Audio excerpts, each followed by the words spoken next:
$300 صافي من شغل اوبر زمان، ده كان الهدف اللي الناس بتشتغل عليه في مدينة نيويورك. بعد ايجار العربية ومصاريف بنزينك والتولات وده كان الناس بتحاول دايما ان هي تشتغل ان يبقى في جيبها $300 اخر اليوم صافي بعد شغلها دوت. وده كان الشغل العادي، الناس كانت تشتغل على عربيات عادية زي العربيات الكامري والحاجات دي.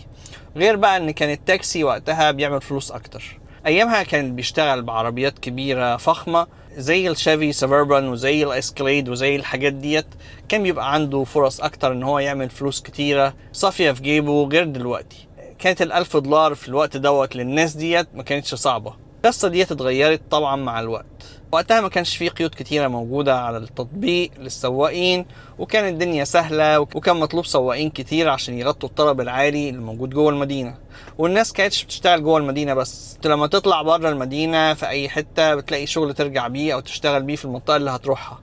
يعني لو رحت مثلا لونج ايلاند في نيويورك، كانت الاسعار بتاعتها زي اسعار مدينة نيويورك، ما كانتش اسعار اقل.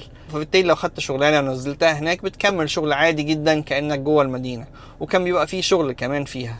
ولكن طبعا على حسب الوقت وعلى حسب انت فين بالظبط في المنطقه اللي هتروح فيها.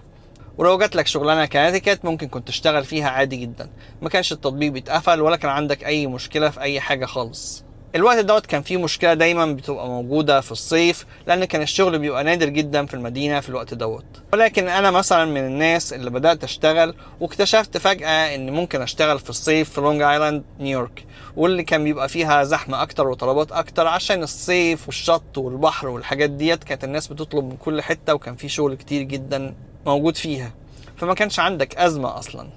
خلي بالك ان وقتها $300 الصافي كانوا مبلغ وكانوا رقم كويس. يعني كان وقتها ايجار الشقة الاوضتين من 1500 ل $2000 مثلا في المناطق اللي بره منهاتن.